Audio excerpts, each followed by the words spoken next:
Welcome, everyone, to Wednesday Writers Club.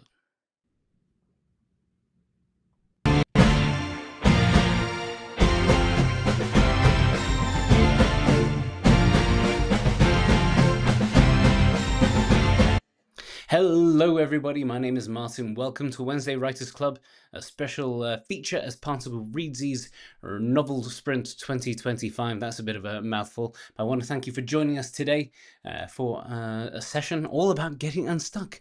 We are reaching the midway point of the novel writing challenge, and some people may be feeling some inertia grow, but we're going to loosen the machinery, get the wheels turning freely with our presentation today.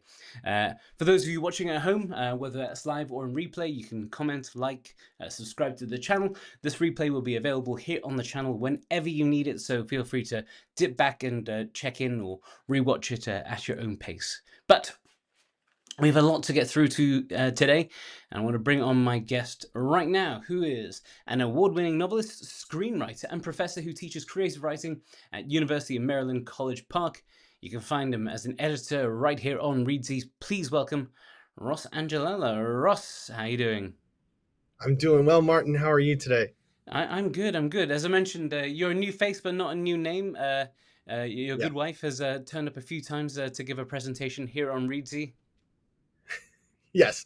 Yeah. She has been an early editor with you guys and with you for a very long time, and thankfully was able to ride her coattails and not do too bad myself here with supporting the writers that you guys have. I'm really excited to be a part of the Reedsy Novel Sprint and to kind of talk about how to get unstuck for some folks who might be at the halfway point, spinning out a little bit.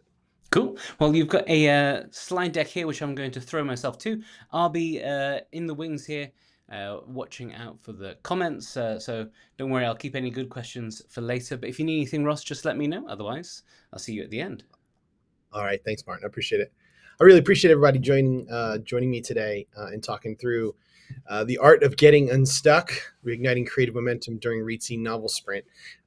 It's one of the things that there are so many potential avenues and techniques and strategies you can use to get unstuck. And so I really have spent a lot of time honing down and focusing on those who are writing a novel, maybe mostly for the first time or new to writing long form in general, in a really concentrated space, because I think that's a really unique unstuck situation. So to get started, I want to give just a little bit of backstory on myself. So there I am with my associate director, Delapo Demurin. I am the director of Jimenez Porter Writers House, which is a creative writing program at the University of Maryland. And we have a lot of undergrads who join our program from all majors. And they're coming to us, and in a lot of ways, are first-time new writers. This is something that they encounter all the time, starting out working on long form narratives and running into issues. And so when they come to us and they say, I'm writing a novel, I know what that next conversation is going to be. So for everyone here, Martin, we want to move us to the next one. You're writing a novel. So first of all, that is an absolutely banana task to do 50,000 words in a month. Like, you have to recognize just what a Herculean thing that is that you're attempting to do. And so in order for us to kind of get into the right headspace, it's really good that you remember that every day that you write, you're performing a miracle. You're sitting down at your desk, you're sitting in front of that pad of paper. There are no words. And you, by the time you're finished, have put words on the page. You have literally created something from nothing. And, regardless of what kind of miracle you want to call it, it's certainly a miracle that needs work over time. But it is absolutely insane that that's what we do. But here's also the second and also equally as important thing to keep in mind, which is the Reedsy Novel Sprint is for production, not publication. I'm going to be clear about what I'm saying when I say that, because I run into and I work with a lot of new and young writers who come to me, hire me as an editor, who have written a book out of a concentrated period of time, like in the month of November, doing the novel sprint. They've come to me and they're ready to publish, or they want to publish right away. And it's really important to recognize that what we're doing in that space, when you're committing yourself to writing 50, 60, 70, 80,000 words in 4, 5, 6, 7 weeks a period of time, your main focus should be on the production of what you're doing. You're producing that manuscript. Even if you have an outline, in so many ways, I consider that a zero draft, meaning you're starting at the beginning and you're crushing straight through to the end. And in that process, you're learning a lot about your characters, about your world, about your style of writing if you're new to it as well. So much data that's coming through to you. And so once you get through to that, and if you're working with an editor, that's great. Or if you're attempting to do the edit yourself, that next pass is the first full draft. So keeping in mind as you're crushing through your books, your real main focus should be on production, not publication. Publication is something we want you to do and is absolutely attainable. There are not keys to the kingdom that are out of your reach. It's just with everything with writing, it's like turning an aircraft carrier around. It takes time to get to the point where you're sending out your best possible version of that book to get eyeballs on it. And that's obviously, I'm speaking separately from self-publishing, which is a whole different animal. Before I jump right into getting unstuck, I want to just give a little bit of backstory into my own DNA as a storyteller. Because I think I'll reference it throughout and will kind of give you a little bit of a crib sheet to what I'm talking about. And my two main things that I hold on to no matter what are my boy Aristotle and the idea of empathy. So kind of jumping to Aristotle for a second.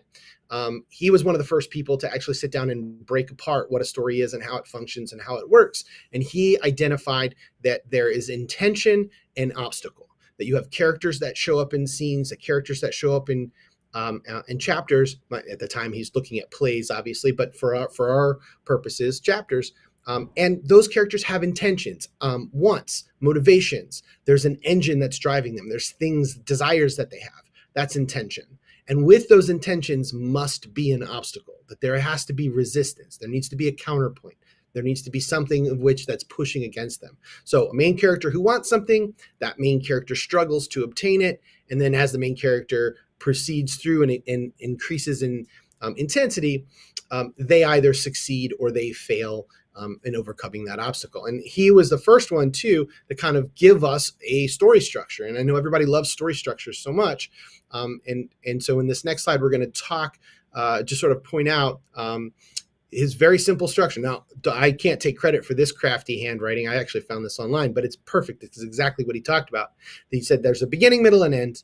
And if it starts in good fortune, there's a reversal into bad fortune. That's a tragedy. And if it starts in bad fortune or ill fortune, then there's going to be a traverse and a polarization that ends in good fortune, and that's a comedy. And it's very reductive and very simplistic, but it's really good to kind of hold on to that idea of like we have characters that are moving across the spectrum, right?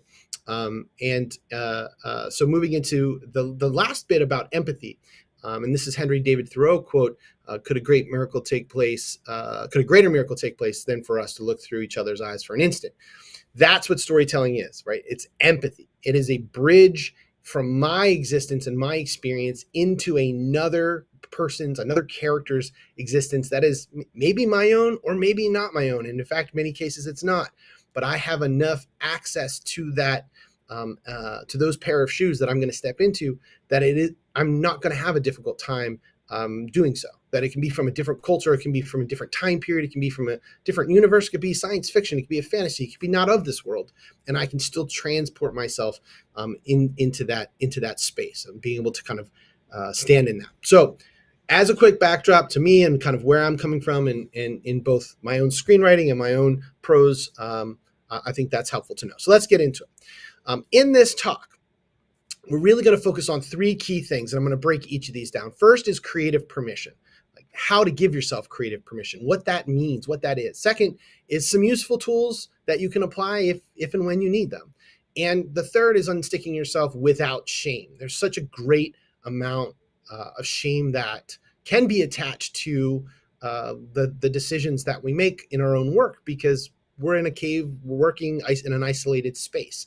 And so unless we have a community that we're comfortable sharing our thoughts and ideas with, there can be a lot of self-doubt and shame about the decisions that we're making, maybe to write or to not write. All right, so why writers get stuck and why it's not a problem that you get stuck. The main go to the next slide, Martin, for me. Yeah, here we go. So the usual culprits, the main things that you're going to find when you get stuck, generally fall into these categories. And again, specifically, I'm talking about those who are writing maybe for the first time or newer to the profession or to the hobby of writing and are generating a great amount in a short time. First is perfectionism. That's going to take you out pretty quick. Right? If you're somebody who needs to get something right and it has to be perfect, that means you're writing a scene, you're writing a chapter, you're stopping, you're going back through it, you're tinkering with the language, you're tinkering with what happens. And what you're doing is you're collapsing your editorial mind, so the editor in your brain, and the creative in your brain, and you're trying to marry them together to do the work at the same time. And it's really difficult to do that. And so perfectionism is something that I see time and time again that is really difficult to shut that voice off. Second is going to be over planning or under planning. All right. So if you've over planned, meaning you have such a detailed outline, you have such an over imaginative and detailed beat sheet of everything that happens and the order that happens and all the specific details, it can be a thing where as you work through it, you begin to get stuck because what you're doing is you're actually turning off your ability to allow spontaneity into the mix, right? Because if you have a newer idea, it offsets the plan that you've already built up. Conversely, if you don't have a plan, if there is under planning in place, and so you maybe work through a scene in a chapter and you're not sure what follows, you're uncertain what should be the next thing that you write, and without that pause and preparation, that can be something that gets you stuck because you can kind of get overwhelmed by that. Third, plot holes and character issues. The number one thing that happens, especially when you're working on something that's relatively new, that you haven't really spent a lot of space, you haven't spent a lot of space in that world in real time crafting the language of the thing. You can suddenly, in your time travel novel, realize a giant plot hole that exists that could undo the whole thing. And you get so focused on the plot hole that you begin to struggle to kind of think through what the actual writing process should be rather than focusing on the solution at that time. Another is character issues.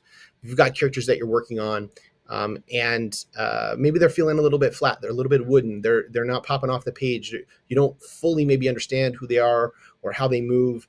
It can be something that can get you stuck as well. A real one is fatigue, self-doubt. What even is this as you're writing something and it just feels completely off the wall? It feels like it's just outside the realm of anything that anyone is going to read. It could be that you're exhausted, right? From in the middle of the month, if you're starting to burn out and dip a little bit, or if you're doubting that you're even able to finish it. I mean, we're letting other voices that exist within us and inside, and we're giving them a platform to speak and deliver what it is they have to say. And our creative should be the one that's leading the charge, not the editor, not the self-doubter, not the exhausted voice. And in personal experience, if you lock into an idea and you have the thought of what even am I writing? What even is this? That is 100% of the time a clue to me that whatever I'm doing is right. Because that means my next job when I'm finished is to go out and find others who also understand what it is that I'm trying to do. And oftentimes, in my experiences with my scripts that are in development and with my novel Zombie that published in 2012 and 2 other books that I have with an agent right now, that in each of those instances, I've had that experience where like, what even is this? Who would even read this? And that's always a sign that I'm working in an area that's going to be unique and interesting. It's got a fresh take on something. And the last is loss of interest. And I even hesitate to put that in here because more often than not, it's not loss of interest. It's that you've written through the first third of your book. You've introduced the world, the characters, and the problem to us. And you haven't really spent a lot of time thinking through the second middle part or act 2, depending on what your structure is that you're looking at. And that's the hardest part to write, to know how to escalate the tension and stakes throughout that middle section while still kind of remaining engaged for your reader. And so you begin to kind of struggle with interest because it's super fun to write that first section. It's much more difficult to write the sections that follow that without again, having a plan, having plot holes sorted out, having those character issues at play. So a creative block is part of the process, not a failure. And time and time again, I talk to newer young writers who run into that they think that, wow, I've completely failed in this project. This is not, this isn't, maybe I'm not cut out for this, or I'm not cut out to write this project. Every book that I've ever written is its own mountain, its own different terrain. And all the tools that I take with me to climb that mountain are almost never helpful the way that I want them to be, because they were for the other mountain that I climbed. And so it's so easy when you're trying to scale that, to continue with this metaphor, when you're trying to scale that mountain of writing this book, to look at it as every misstep is a failure. But it is part of the process. And so those failures, it's a good recalibration of how can I take these and turn them into a strength. And so what we're doing is we're reframing that block as data, not a disaster, right? So that when you have a misstep, when there are these problems that you encounter, it is information that helps us, that we are able to recognize where the issues are, where we need to focus our attention, where we need to shore up our narratives, where we need to shore up our structure. Not, this is a complete disaster and I need to walk away from this immediately. So let's get into the next series of creative levers to pull in terms of getting unstuck. Like, what can you do to get unstuck? And we've got 5 that I've broken down for us. And I want to be clear up front too, there are many things that you can do to get unstuck. And so this is such a curated selection that I'm presenting. And they're tools that maybe will help some of you, maybe won't help some of you, maybe some of these will be helpful, and for others, none of them are. Every person is unique and different because every person is bringing their own background and their own experience to this. But what's most important I want to communicate is these are not prescriptions. These are just tools. And so every person might be in a different stage of their writing space. And so these things can be helpful. So the first is to zoom out. Second, switch the form. Third, ask better questions. Fourth, build before you fix, and shake up the ritual. So let's get into zoom out. So zooming out, right? So you're working in your book, you've got your head down, you're crushing through word count, you've got word count set up, and you start to get stuck and you're not sure how to. And so that first thing we might want to do is kind of step back and look at the whole of what we're working on, rather than in the minutia of whatever that space is that we're in at the moment. A really good helpful thing is to step out and ask, like, what is this book about emotionally to me? Not what it is that you're trying to get on the page, not the plot. I mean, if I were to tell you what each of the things I've ever written were about to me emotionally, you would never see it directly in the thing that I've written. It's there. It's my guiding principle. It's not something that I'm going to go and share with a larger community, because that's, when I'm creating something for an audience, at a certain point, it's the audience's relationship with the book. It's not mine. But if I'm the creator of this thing, then I want to think, what is it about emotionally? And have I lost my way with whatever that is? Is there a way in which I should be folding that back into the scenes that I'm writing and the chapters that I'm curating and stitching together, the characters that are coming into play? Are they representative of that? The second thing would be to reconnect to the character's core desires and central conflicts, right? Intentions and obstacles, to go back to Aristotle. Have I lost the thread of what these characters' motivations are, what these characters want, what their desires are? And am I being clear in what the central conflict is? Is the conflict big enough? Is it too small? Is it not creating enough obstacle for my hero as they're moving through? And lastly, what's at stake for the hero? Is it clear that I'm communicating that what the bad things are that are going to happen if my hero is unable to achieve the goals that they're pursuing because of the conflicts that exist? And so it's sort of taking a macro of what Aristotle is looking at and breaking down and in looking at what you've created, if you have an outline, where you've lost the thread of it, and more specifically, is it the best option in that space, in that moment? Because a lot of times we're needing to kind of rethink through is maybe in this moment, if I've written up into a chapter and I don't know what comes next, right? So if we don't have a clear outline and we're needing to think of what comes next, that might be something that's helpful to revisit at that space. How can this conflict increase? How can the obstacle become greater? How can the stakes increase in some way if you're having to hit pause for that? So going on to the next Switching the form. Switching the form is going to be key. And this is really coming at this from a perspective of what are ways in which we can break out of whatever space we're in because we're locked into what we've decided, meaning it's almost like a writing exercises. So maybe you need to change how you're engaging with the story. So how do we go about doing that? Maybe you take a scene and you rewrite it as a text message. You write it as a journal entry. You write it as a screenplay format. Just take it out of the prose form that you have and completely change the vehicle for it. I always talk about adapting prose to screenwriting is taking a car that you've spent all this time building and then a producer coming in and optioning your work and telling you now to take that car and turn it into a boat, right? It's a completely different vehicle, moves differently. It's got a completely different engine and completely different structure to it and moves differently. In so many ways, you're having to rethink the work when you're adapting it. So when you're producing your work for the first time and you're stuck, it can be helpful to kind of take yourself out of it and think through it in a different way. And again, these are more like writing exercises to switch up the form. The next would be to write the scene out of order. Jump to the climax, jump to the ending. Jump to the scene that you're really looking forward to writing, that if I can just get to that scene, it's going to be a blast to write, right? Don't save it, jump to it. So maybe getting to that space reinvigorates the earlier the earlier section that you were struggling with.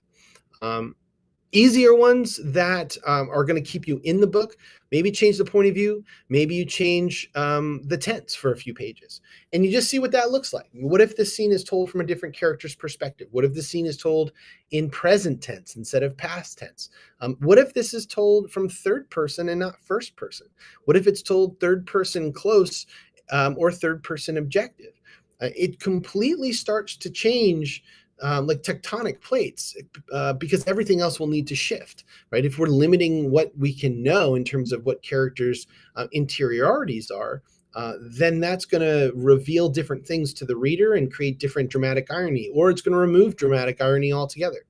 And so the switching of the form just creates a different avenue for you to access the work that you're working on.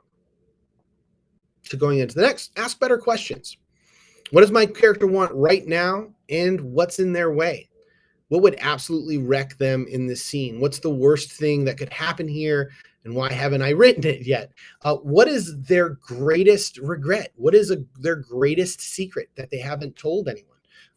Having questions that you haven't yet answered, or asking questions that are going to force you to be less subtle in your work is a really good thing. In early on in projects, and certainly early on in writing, I would say careers, or folks who are more hobbyists and really excited about maybe working on their first book, the idea of subtlety exists in such a vast space, and we always are way more subtle than we should be. And so by kind of jamming our foot on the gas pedal and really going at some of these heavier things can be super, super helpful.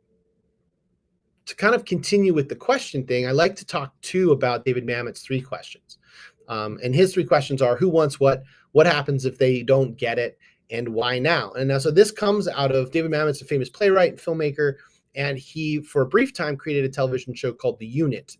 And he was a part of the writing staff for the first season, and then he left. And then when he left the show, the show began to tank, and he got really upset with the writing staff. And so you can find this online. Just type in, I think it's David Mamet's memo to the writers of The Unit, and that'll pop up. But he wrote this memo. It was supposed to be internal memo. Somebody leaked it. And it, in so many ways, it's a masterclass in storytelling. But the section that I'm going to read from is really interesting for what we're doing. And that's a little bit smaller on my screen than to read. But essentially, what he's saying is there are 3 questions. There's 3 main tenets for you to think about in a given scene. And if they're not present, it's not functioning. It's not working. And that's: who wants what happens if they don't get it, and why now, right? It's taking what Aristotle introduced as intention and obstacle and adding to it stakes, right? Who wants what in this scene, in every direction, not just the main character? What happens if they don't get it? What bad thing is going to happen to them as a consequence? and why does it need to be happening now?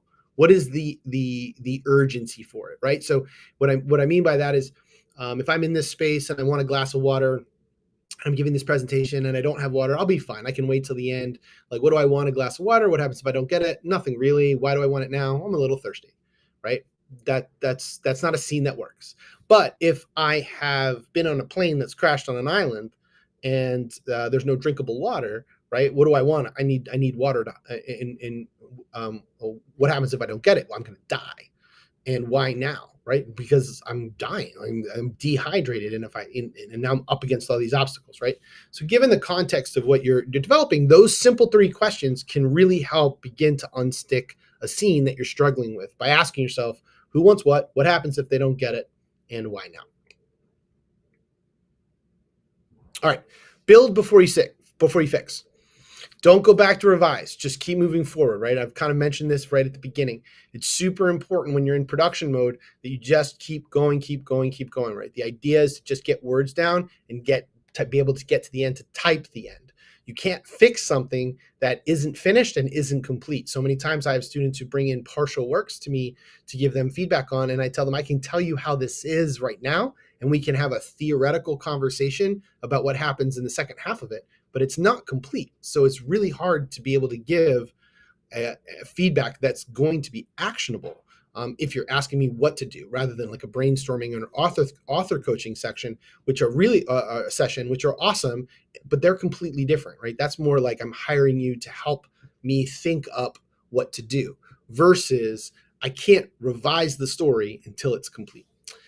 Something else to do that people feel like it's a cheat or a shorthand, but I wish you knew how prevalent it was, that working writers that I know in all industries happen all the time, which is just to leave blanks. Like, put brackets in there. Tell yourself what you're going to come back and do later when you actually revise. Need to tweak this scene to change the location, or insert better motive for main character here. Make more sense later.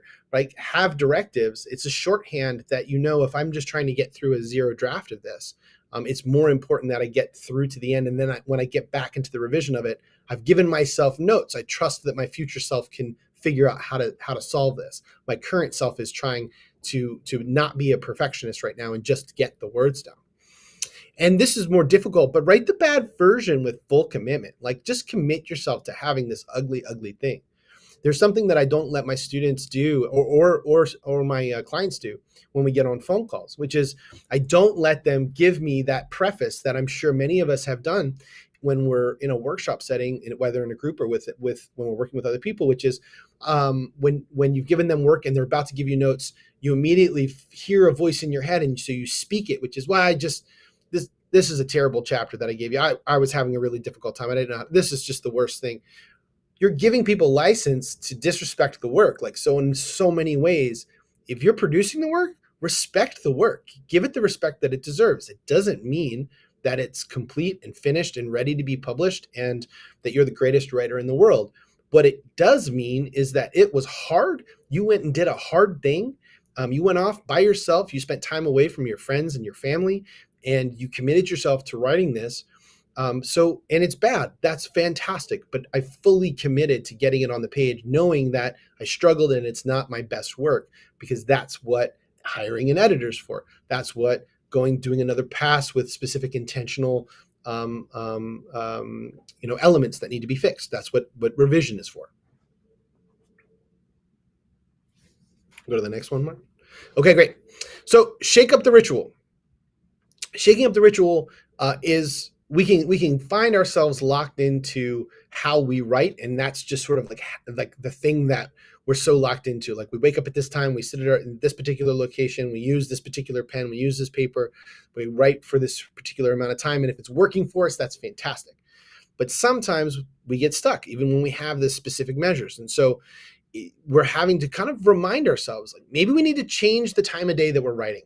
right? Maybe if writing in the evening has worked for a while and it's not working anymore. Guess what? It's probably not going to suddenly start working. The definition of an insanity is doing the same thing again and again, expecting a different outcome, right? Like that's an insane task. Don't do that. Switch up the time of day. Change the physical setting. If you were working in public spaces and now suddenly public spaces aren't helpful to you, change where you're writing. Be proactive, audit your space and time and make that change. If you're respecting your craft and you're respecting your work, respect the process and try something different. Processes change, and that's totally fine. And so location and time of day are super important. If you're someone who listens to music, change the music you're listening to. Guess what? It's not working for you anymore, or it might not be. It's kind of like a doctor diagnosing when something's wrong with someone. They don't know what's wrong. Like maybe try the music, maybe that's helpful. Change location, maybe that's helpful. Time of day, maybe that's helpful. Until you kind of find one that works.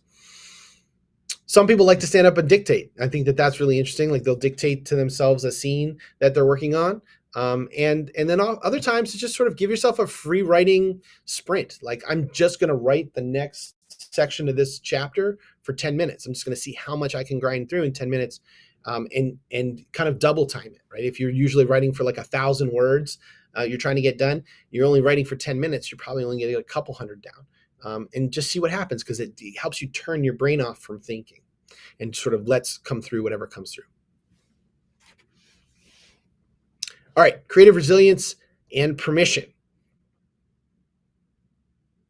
So the Reedsy Novel Sprint, again, it's about generating material. It's not about brilliance. It's not about trying to be the smartest, writing the smartest and best book that is out there. And so it's really important, we can go to the next slide, Martin, that stuck doesn't mean you're done. Stuck doesn't mean that there's no path forward. Stuck doesn't mean, I have to give up. I have to start a new book but it's impossible for me to try something to solve this. In so many ways, when people come to me and tell me that they're stuck or they're having writer's block, I know they haven't tried all the things. They haven't really sort of tried to take ownership of it. They're letting this thing pull them through into this pit of despair and shame and struggle, rather than to try and figure out another path forward that they haven't tried before. So the next one, right? Your creative process is not broken if it's non-linear, weird, or messy. So change it all up. It's okay. Your process doesn't have to look like anybody else's. It's super important that you're in that space of trying new things and to see what works. So the next one, Martin. Okay. Trusting your future self to revise. That's something that I mentioned earlier. Knowing that you're in the production space now and that future you has a terrible time ahead of them. They're going to have a lot of work to do, but present you has got your own set of problems, and being able to separate that and compartmentalize is a super healthy thing to do as a writer. All right. So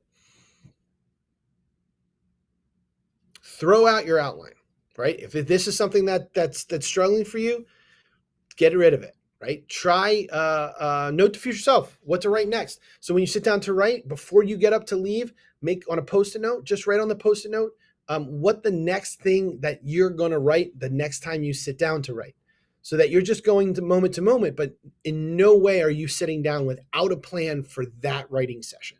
I've done that from time to time, where I kind of know where the middle point is, I kind of know where the end point is, and I'm not really sure the specifics of the connective places between them.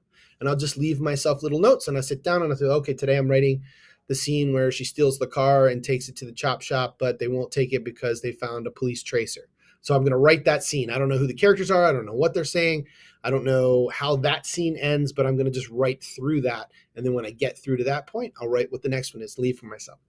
Bouye is something that I think can be really helpful, right? So if you have an outline and you've been writing through it and it's just, you're not feeling it, there's a very simple thing that I teach called Bouye. Bad thing happens, good thing happens. Bad thing happens, good thing happens.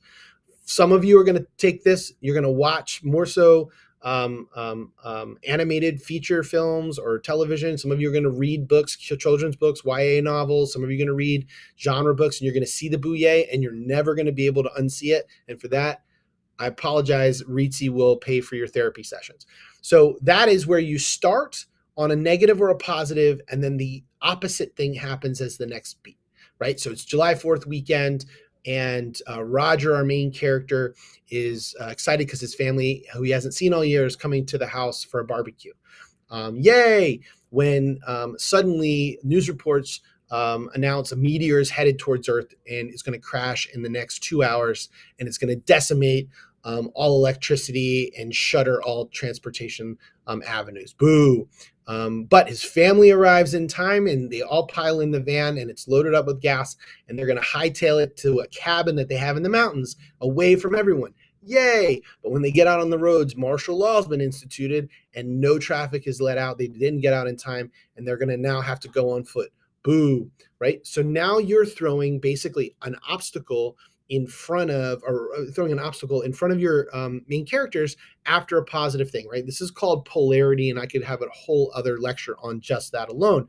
But that's something that's be helpful. Next is a version of polarity that I think can also be helpful, that comes out of the South Park creators. And it's about a 2-minute video that I want to show that I think could be really helpful.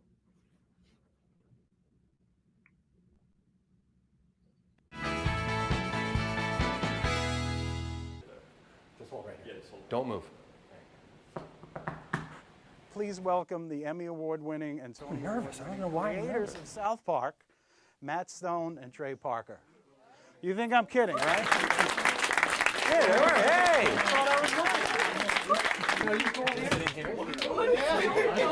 Hey! Our whole South Park writers' room, one whole wall is one of these. And we've got it split up into 3 acts. We have Where different the colored commercial markers breaks just are. like here, too. Look at Yep. We have that. And I walk around with the markers like this, and we'll go, okay, we do a show about This this. is I was basically our writer's room. Oh, okay, well, somewhere, okay, this would be a funny scene if we had this. true. Each individual scene has to work as a kind of funny sketch. You don't want one scene that's just like, well, what was the point of that scene? We found out this really simple rule that maybe you guys have all heard before, but it took us a long time to learn it. But we can take these beats, which are basically the beats of your outline, and if the words "and then" belong between those beats, you're f***ed, basically. You got something pretty boring. What should happen between every beat that you've written down is either the word "therefore" or "but." Right? So what I'm saying is that you come up with an idea and it's like, okay, this happens, right? And then this happens. No, it should be this happens, and therefore this happens. But this happens, therefore this happens. And that, as soon as we are able to, and literally sometimes we'll write it out to make sure we're doing it. We'll have our beats and we'll say, okay, this happened, but then this happens, and that affects this, and that does to that, and that's why you get a show that feels like, okay, this to that, to this to that, but this, here's the complication, to that. And there's so many scripts we read from new writers and things that we see. God, I see movies. And that- yeah, you see movies that you're just watching, and it's like, this happened, and then this happens, and then this happens. That's when you're in a movie just going, what the f am I watching this movie for? Just like, this happened, and then this happened, and this happened. That's not a movie, you know, that's not a story. Like Trey said, it's those two, but, because, therefore, that gives you the causation between each beat, and that makes that's a story. Yeah.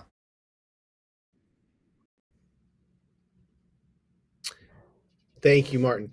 So whenever I often show this to, the follow-up comment that I'll get is like, oh, we're talking a lot about Aristotle, and we're talking about television creators, and when I'm writing a novel, it doesn't apply to a novel. It's empathy. That's what they're talking about in the simplistic planks, is if we're telling a main story, like a traditional story, right? That means I'm not talking about anything that's breaking from a traditional narrative. But if we're trying to get an audience to read our work, and again, if you're not, then this doesn't apply to you. What you're trying to do is establish those bridges of empathy. And where those bridges of empathy lie are people reading and watching stories where a character has a moment of crisis and takes action to get themselves out of it, so that we hope for the best, and then something happens as an obstacle and we fear for the worst, and we have that experience of empathy. Right. And so the simplicity of the bouye, the simplicity of the however, therefore, but because, can get rid of the saves the cat and hero's journey and Trebly's 22 steps and Freytag's pyramid, and can really simplify your process. We'll go to the next slide, Martin. All right. So creative self-care fuel, not a luxury. So some simple things, some other simple things that we can do. Go to the next slide. All right. Don't romanticize suffering for your art. So many times I have conversations with writers and we talk about how things are going pretty well and they're having a difficult time creating their art, right? And there's so much romanticization of that we see again in artists throughout time, throughout decades. We can all think of somebody right now that we can think back on that's romanticized for living a very difficult life and producing really amazing art. And that certainly happens, but it is not the norm. It is not, in fact, something that is sustainable in any way. And so reframing self-care, not as a reward for productivity, but as part of the process, is a super healthy thing that all professional writers worth their salt do. And it's something that I feel like is not talked about enough. So sometimes you're not blocked, you're just tired, right? Resting as a tool, taking a nap, going for a walk, taking a breather from the thing that you're working on with intention can be a super helpful thing, especially if you are in the trenches of creating the thing and just getting oxygen into the body, giving yourself a chance to rest in some way so that you can come back at it. Input matters, right? This is what we're taking from and what we're putting into our minds absolutely matters. And so what we're watching, what we're reading, what we're experiencing in the world, these are things that are going to help that creative process in so many ways. And taking a step away by taking in other art is a super important and natural thing to be able to find inspiration or hold on to inspiration or kind of refuel inspiration that starts to diminish, right? You can't just take withdrawal after withdrawal after withdrawal into the book without filling up the reserves in some way. And so taking from other sources of creativity, taking from other sources of life experience and refilling your tank, so to speak, is super important. It's super small on my screen, but I highly recommend, and maybe we can put it in the comment section, but it's a really fantastic Jim Jarmusch quote where he goes through and he talks about all the things creatives should steal from, that there is no such thing as originality, that everything has been stolen from everywhere else, and you shouldn't hide it. That what makes your work unique and special to the world that people respond to is your own perspective on it, but rather that you're taking from paintings and poetry and films and television and statues and light reflections and politics and wherever you're stealing from, and you're putting it into your work and you're draping it in the shape of your story with your voice and your vision. That's the thing that matters more than anything. Okay. This is dad stuff, as my students call this is dad stuff. But like the body writes the book too. So are you drinking enough water? Are you getting enough sleep? Have you felt the sun on your skin in the last 24 hours? Have you lifted something heavy or done some shorthand for some sort of exercise of some kind? Have you meditated if you meditate? Have you done yoga if you do yoga? Have you prayed if you're a faith person? Are you eating as healthy as you can? Because elite athletes, hell, athletes in general, don't wake up and then walk out onto the field to perform. They just don't. They'd get injured or they'd be terrible. They have warm-up sessions. They've got trainers. They have dietitians. They have people looking out for their rest. So if you're looking to perform at a particular level, you really should be considering all the ways in which you are caring for yourself in a way, in a space when you're trying to be prolific. And by prolific, I mean productive with drafting, in a novel sprint with Reedsy, like drafting the most amount of words you can in 30 days. All right, routine and discipline are two of my favorite words to talk about. Protecting your writing time and your non-writing time is super important. The only two things that you need to be a professional writer, in my opinion, are routine and discipline, right? You need to be routined in your writing process and you need to be disciplined in protecting it. It has very little to do with who is a better writer.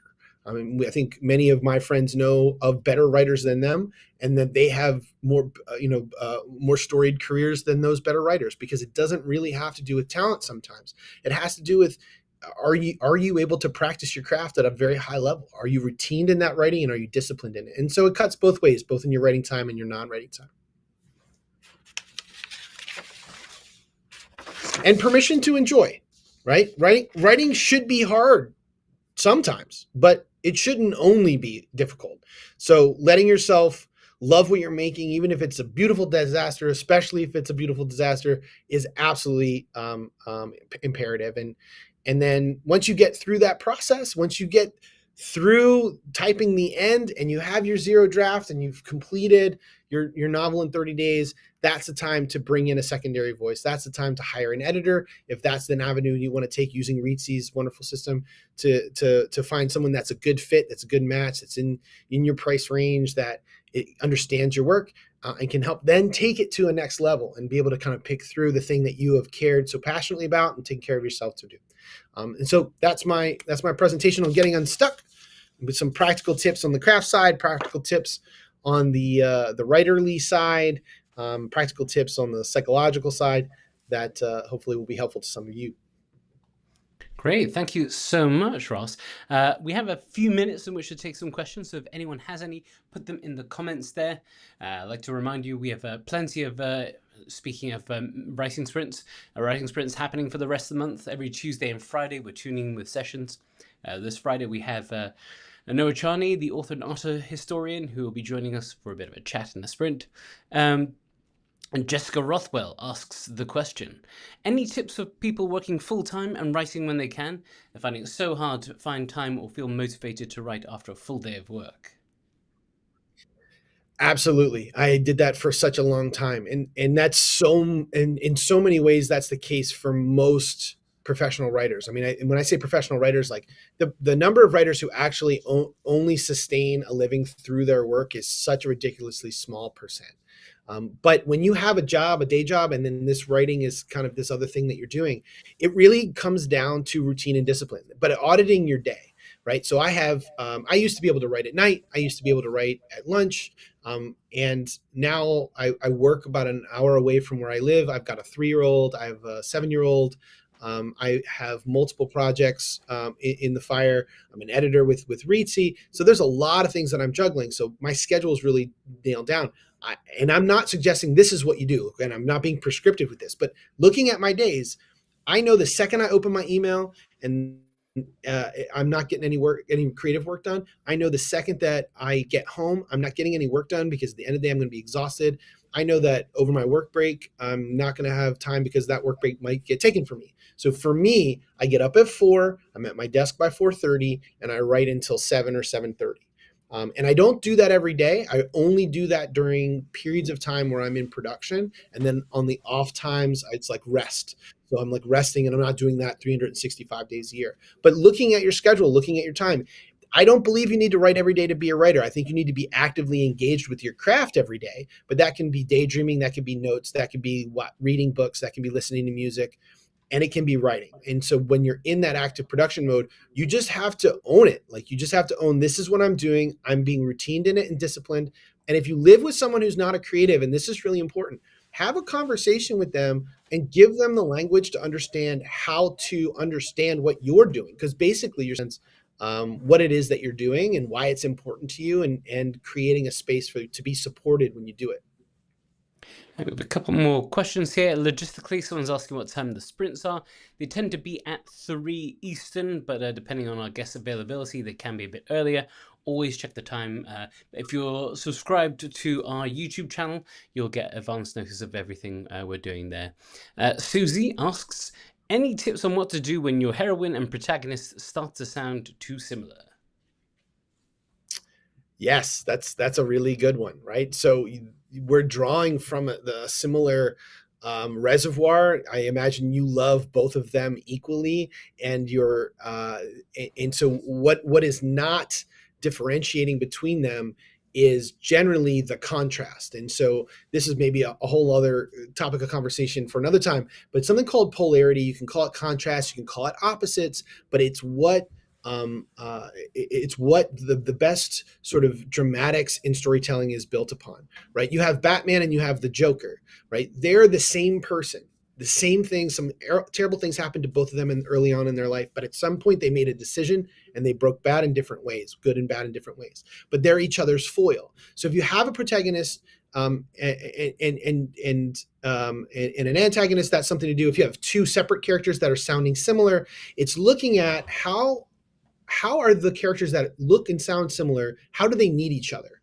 Where is the deficiency in one that the other has a strength, and what is the deficiency in the other that the other character has the strength? And once they need each other and there's a balance at play, and that's another contrast and opposites that we're kind of tying into different relationships, then they'll start to be more unique. And we can get into like, how do they sound and what is the things that are motivating them? Those things need to be different enough. The conflicts that they're each engaged with need to be different enough. And those will then start to separate them out and make them act more independently from one another.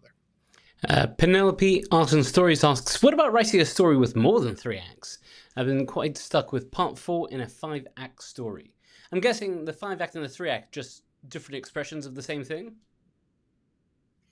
Yeah, it's my belief. I mean, it really depends on who you speak to. I'm in love with learning all the different structures that exist. And for the life of me, I have not found one where I've said, oh, completely unique and different, right? If you have a 5-act structure, it's really just a different version of the 3-act structure. It's just we're taking other acts and breaking them down.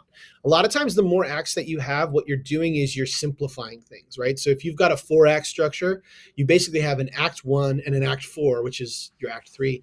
And then those 2 middle acts, 2 and 3, are just breaking what is the second act of the 3-act structure into 2. And so you're just kind of making it a smaller chunk to put your arms around. The most important thing, no matter what it is that you're doing, is that you know where the turning points are from act to act, and that there should be a mini climax from every pivot point from act 1 to 2, 2 to 3, 3 to 4, 4 to 5. They need to be in more or less an increasing intensity, and it needs to be something that's building towards your grand finale of whatever the story is. Regardless from that, like, it doesn't matter if you're using the hero's journey or you're using a 6-act structure or you're using 3. It really kind of doesn't matter because they're all the same way. It's just a way for people to kind of separate themselves out from the pack from story gurus, which I am not a story guru. I just know what I know. And what I understand from the 20 plus years I've spent reading these things is they're all pretty much the same. There's just people kind of redesigning it for a different mindset. Everybody's mind works differently. And so finding the structure that makes sense to you is the most important thing. Okay, we have time for just one more from Brooke Olson. When you find too many and thens between story beats, what's the best way to resolve that or build better habits moving forward?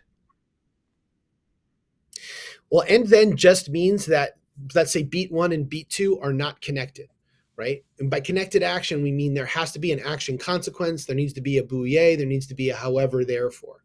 So when you build your story structure, and if you have and thens between them, you can probably pull out different beats and they'll still work because there's no connection between. If you've got 4 beats and you remove beats 2 and 3, beat 1 and 4, put and then between them, and they still work because there's no connection. But if there is this, like, think of like lining up dominoes and you knock a domino over and it hits the next one and hits the next one and hits the next one. That's what we're doing. So when you create a listed sheet of bouye or a listed sheet of however, therefore, and you remove beats 2 and 3, guess what? Beats 1 and 4 ain't going to work because they're not connected, because you need those 2 middle beats. This happens, therefore this happens. But there's an obstacle, there's a problem, this happens.